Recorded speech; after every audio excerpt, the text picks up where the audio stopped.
మీరేంటండి ఇంకా ఇలానే ఉన్నారు? టైం అవుతుంది, రెడీ అవ్వండి. ఎక్కడికి? ఎక్కడికేంటండి? ఇవాళ ఎలక్షన్స్ కదా, ఓటు వేయటానికి వెళ్ళాలి కదా. ఓట్లేదు గీట్లేదు పో. రాక రాక సెలవు వస్తే ఓటు గీయటానికి. అదేంటండి, ఓటు వినియోగించుకోకపోతే ఎలా? మనం ఓటు అయిపోతే దేశానికి వచ్చే నష్టమే లేదే కానీ వెళ్ళి వంట చేయి, ఆకలేస్తుంది.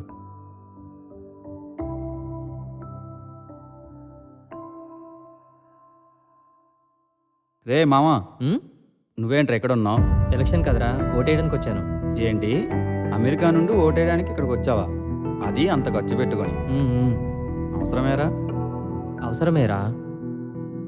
ఆ పిల్లల్ని చూడరా, వాళ్ళే రేపటి రోజున మన దేశాన్ని తీర్చిదిద్దుతారు.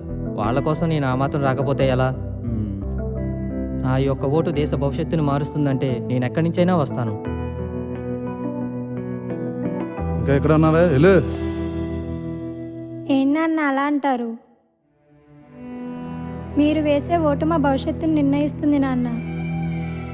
మీరొక్కరు ఈ దేశాన్ని మార్చలేకపోవచ్చు, కానీ మీరు వేసే ఈ ఒక్క ఓటు దేశ అభివృద్ధికి ఉపయోగపడుతుంది నాన్న. మా గురించి ఆలోచించి ఎవరెవరో ఎక్కడి నుంచో వచ్చి ఓటు వేస్తున్నారు, కానీ మీరు ఇక్కడే ఉండి కూడా ఓటు వేయడం లేదు. ఎందుకు నాన్న? ఓటు వేయడం మీ హక్కు నాన్న, దాన్ని మనందరం వినియోగించుకోవాలి.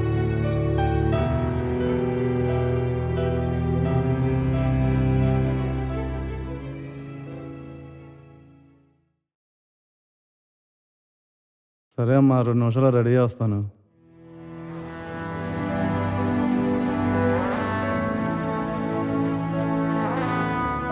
ప్రతి ఓటు విలువైనది.